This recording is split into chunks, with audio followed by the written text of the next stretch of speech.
Unaware of my disgust, my husband boldly declared, "Alyssa, let's sell your family home. It's a great deal. We got this offer thanks to her. You can overlook a little affair for this." "Yeah, sure, like I would sell my family home, you cheater. There's a limit to how much you can belittle people." I am Alyssa. This is the 5th year of my marriage to Nick. Our beloved son just turned 4. We got married because of an unexpected pregnancy, and our child was born immediately after. We have done our best to raise him together, figuring things out along the way. We wanted to continue working together and have another child. I assumed my husband felt the same way, but around the time our son turned 2, his enthusiasm for parenting waned. The catalyst was probably our son's terrible twos. As soon as our adorable son started to assert his independence, Nick essentially retired from childcare. He has always been a person whose enthusiasm quickly cools, so I was actually surprised he had focused on parenting for even 2 years. Around the same time, a very shocking event occurred. Both of my parents suddenly fell ill and passed away. Even though they loved each other very much, I wish they hadn't had to leave together. I returned to my parents' home once a month to take care of the property. I have a younger brother, but he works far away, so the house maintenance is mainly my responsibility. When no one's living in a house, it deteriorates quickly, so I ventilate the rooms and weed the garden. It's an hour's drive to my parents' house. At first, Nick used to come with me, but he gradually stopped coming, and now it's just my son and I. My son loves running around the spacious house and garden. I'm attached to this house and reluctant to let it go. But it's been 2 years since my parents died, and it might be time to let the house go. I've been thinking about this recently. I came home earlier than planned one day and saw an unfamiliar car in our driveway. It was a cute compact car with several large plush toys, like ones you'd win at a game arcade, inside. What's this car doing here? I had a bad feeling. Carrying my sleeping son, I quietly opened the front door. There, cute pumps were haphazardly scattered in the hallway, and clothes littered the path to our bedroom. A shirt, pants, a dress. I felt my blood drain from my face. I instantly recognized the clothes as Nick's, but the dress wasn't mine, nor were the shoes. There was someone else in the bedroom with Nick. A part of me was panicking. Why? What? How? But another part of me was calm. This is adultery. I need evidence. I used my smartphone to document the situation. Should I confront Nick in the bedroom right now? Yes, I should burst in and demand an explanation. But then my sleeping son made a little sound. This snapped me out of it. If Nick lost his temper or the woman got violent, my son could be in danger. I had never thought Nick would be that kind of person, but suddenly, I was worried. Biting my lip in frustration, I decided against barging into the scene. I went back to my car and took a deep breath. I wouldn't let this man get away with this. Just before the time Nick was expecting us home, the front door opened. A flashy woman and Nick came out. They were all smiles, waving goodbye, and even sharing a kiss. I made sure to capture this scene with my phone. I had left my son with a friend. She had agreed to watch him for a couple of hours without any explanation. "I don't know what happened, but you can talk to me about anything," she told me. It was reassuring and comforting. As soon as the woman left, I got out of my car. First, I would corner Nick, then deal with the woman. With the mindset of a challenger entering a martial arts dojo, I opened our front door. "I'm home." "Oh, you're early," he responded, clearly flustered. Of course he was. His clothes were still strewn across the floor. The bedroom was probably a mess. That woman, if she was gonna have an affair, she should have cleaned up before leaving. Who was that woman just now? Huh? Just now? Nick's flustered response ignited my anger. What the? I have proof, you know. Don't play dumb. Admit you cheated, you scum. How did you feel kissing her at the front door? No way. Nick looked like a fish out of water, opening and closing his mouth. Well, who is she? What's going on? How long has this been going on? Well, she was introduced by a senior colleague. We've been seeing each other since last Valentine's Day. Last year? Surprisingly long. Plus, around last Valentine's Day was when he lost his enthusiasm for parenting. So he was neglecting our beloved son for his mistress? Unbelievable. And Nick was flustered, his hands and eyes moving about erratically. I have something to tell you. Just wait a sec, he said, and rushed to the living room. He came back with a stack of papers. Look at this. He shoved the papers into my hands. I reluctantly looked at the papers. What's this? A real estate sales contract? That's right. What the F is this? Is this some sort of quiz? Here's the question. When a wife confronts her husband about his affair, he pulls out a real estate sales contract. What is the husband trying to communicate? As if I know the answer to such a difficult question. I skimmed through the papers while feeling increasingly irritated. As I read further, I felt a sense of urgency that this could not be overlooked. That's because those papers detailed the sale of my parents' house. Wait a minute. Why are you selling my parents' house?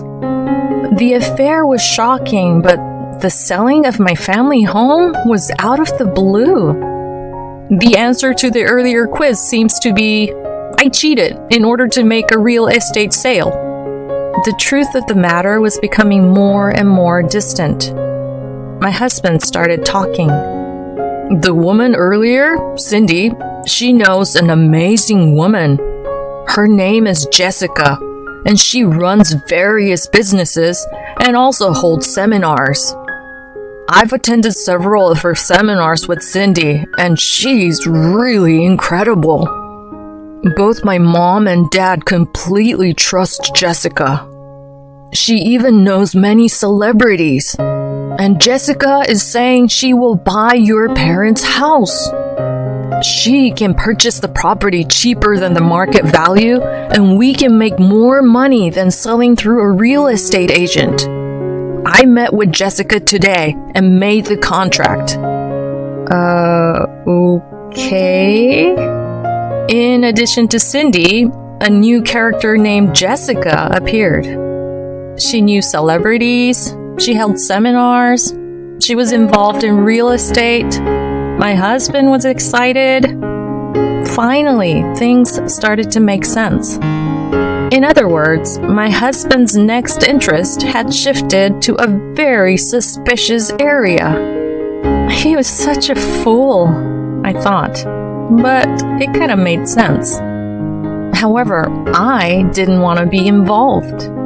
My husband, unaware of my disgust, boldly said, Alyssa, let's sell that house.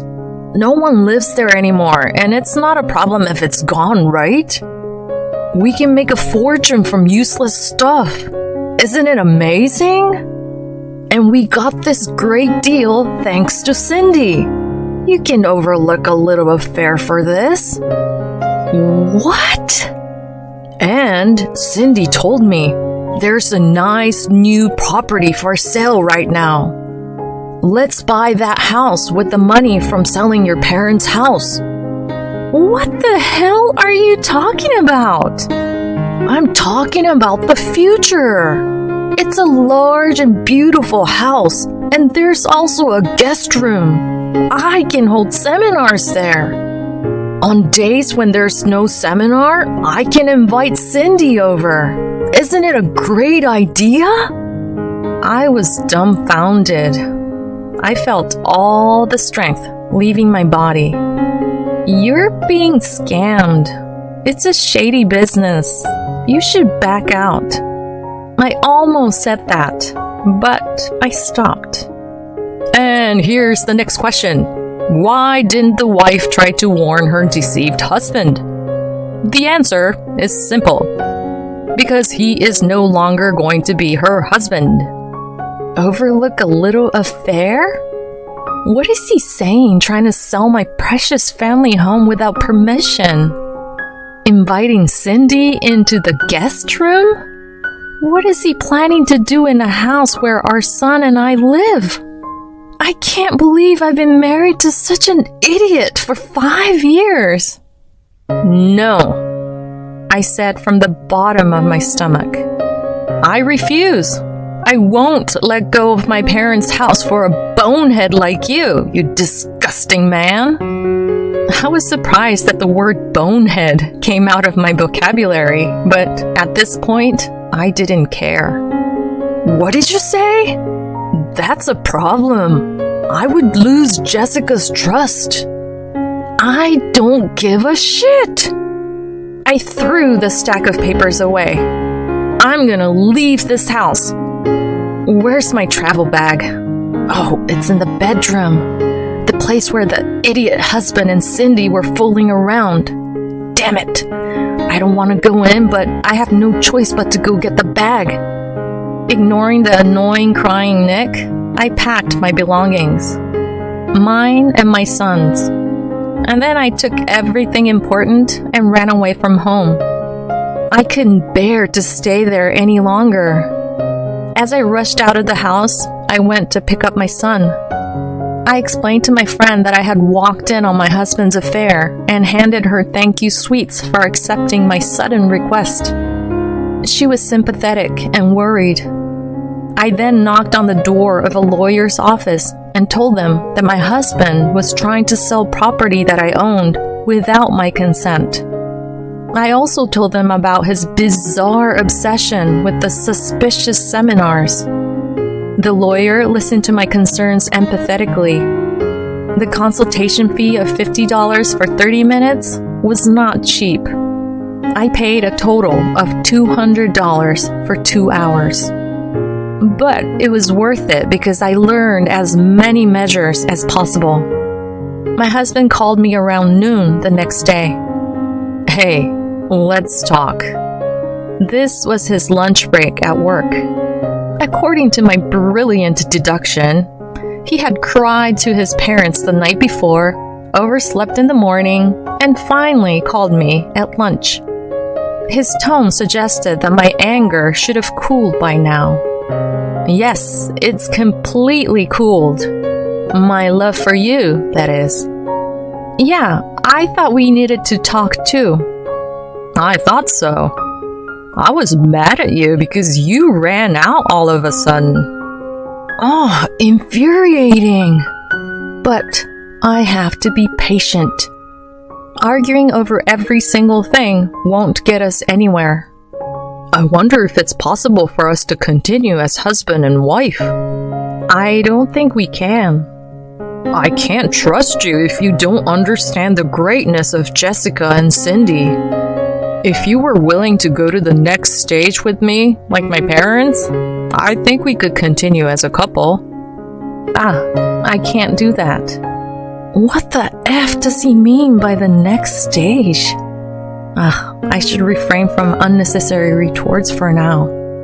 You can live freely with our son. I'll live happily with Cindy and my parents. Let's divorce. Alright, but I won't sell my family home. Ah, about that. His solemn voice brightened a bit. Give me that building as alimony. What? It's natural for you, who can't appreciate the connection I've made with those two, to pay me alimony. Listen, you had an affair. That makes you the guilty spouse. Why should the guilty spouse get alimony? See, that's the difference between you and me. Oh my God! I don't care about your idiotic interpretation of the law of your bonehead republic. Stay away, Alyssa. Stay away. Fine, I'll hire a lawyer. It's better for you to give it up willingly than to go to court. I wonder if my husband has a lawyer who's good at the law in Bonehead Republic. Okay, but I will also hire a lawyer. I'll demand alimony for the affair based on the laws of our country, and child support. And I want a divorce immediately. You're on lunch break right now, right? Let's meet at the city office and submit the paperwork right away. If that's not possible, I'll take the divorce papers to your office right now. Ugh. He let out a deep sigh that grated on my nerves. But the thought of me bringing divorce papers to his office must have been too much for him, and he came to the city office right away. He and I submitted the divorce papers without exchanging a single word. 2 mom friends came with me to sign the witness section. At this point, I wouldn't have minded if Jessica and Cindy had signed. After divorcing my husband, I returned to my hometown with my son. We decided to live in my family home, which had been empty. I left all the annoying dealings with my ex-husband to my lawyer. By the time a few months had passed, my son had completely gotten used to his new environment. His terrible twos was also beginning to calm down. Fortunately, he didn't want to see his father, and I didn't feel bad about it at all.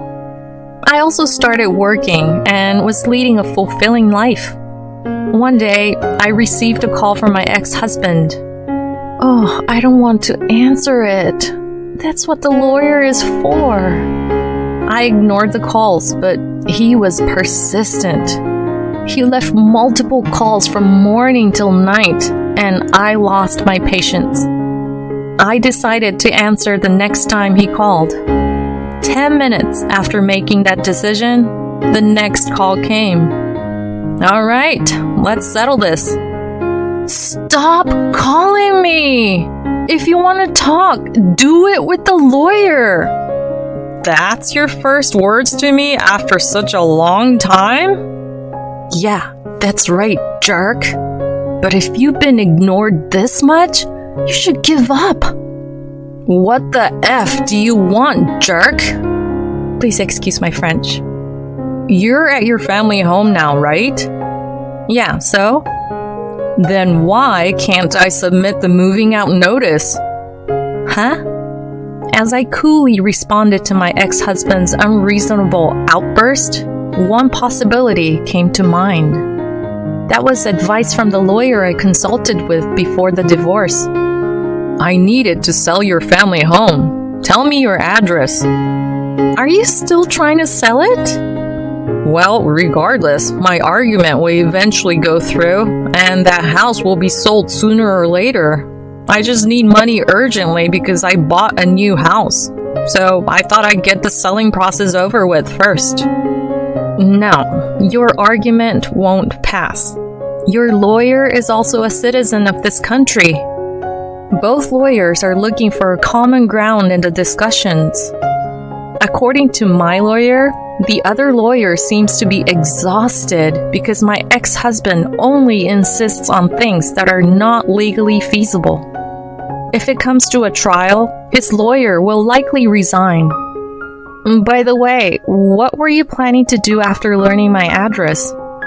Jessica told me in detail. She said that if I change your address and register a seal at the new location, the building registration can be changed.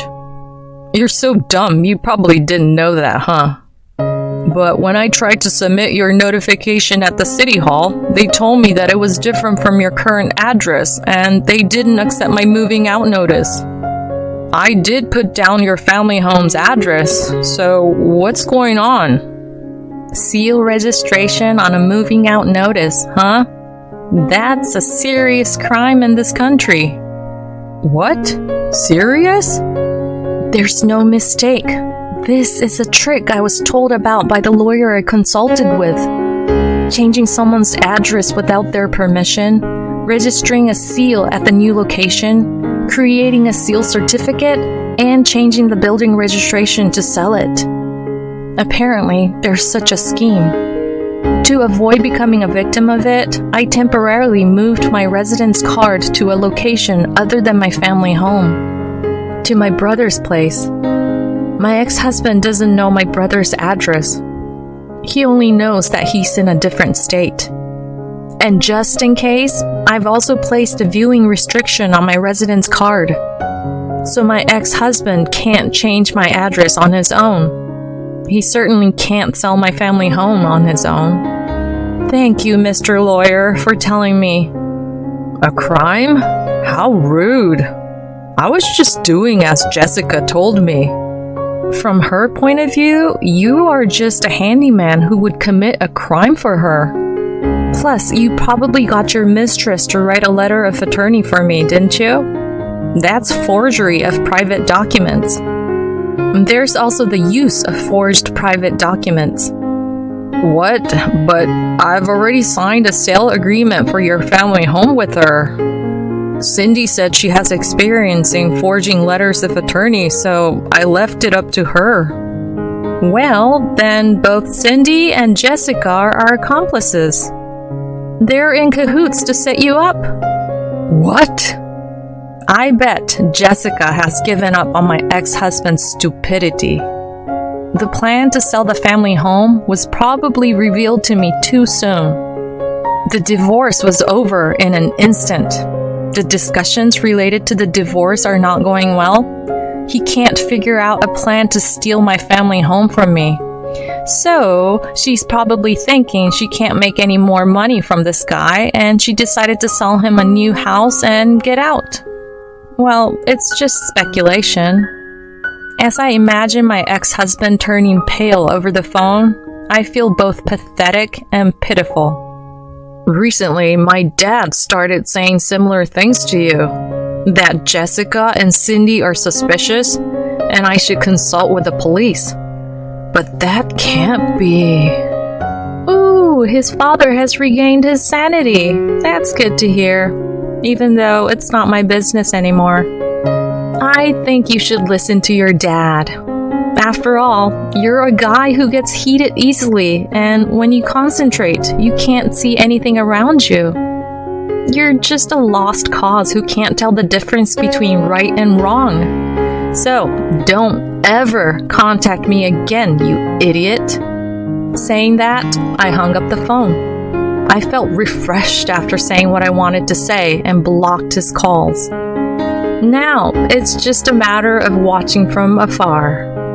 So, this is what happened afterward. My ex-husband heeded his father's advice and ran to the police, and Jessica and Cindy were promptly arrested. It turns out the pair were a couple making a living off scams. As expected, they had been taking advantage of Nick.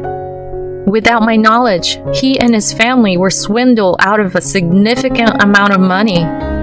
The new house they were introduced to by the two was actually secondhand. My ex-husband and his parents were on the verge of being stripped of everything they had. Thanks to them going to the police, they narrowly escaped danger.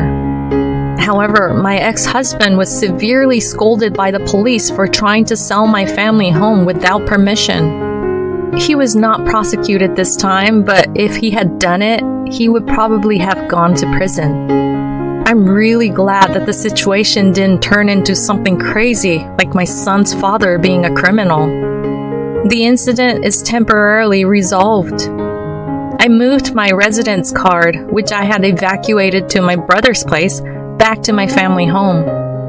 Man, did I go through a lot. Later, a query came through my husband's lawyer asking if there was a possibility of remarriage. Hell no! I responded that if he has time to have such convenient delusions, he should be paying alimony and child support punctually.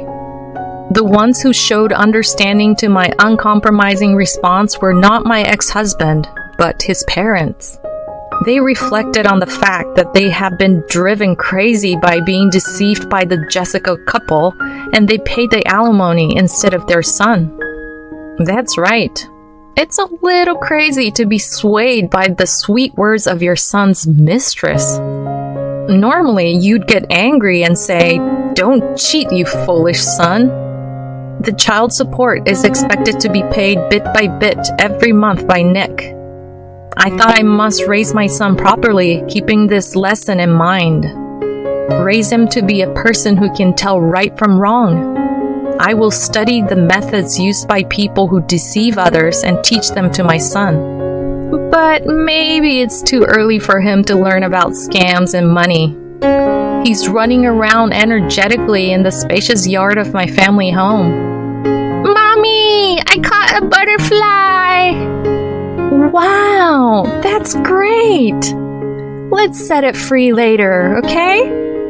When I see my son's big smile, I feel happy. I decided to live freely and joyfully with my son in this house where I was born and raised.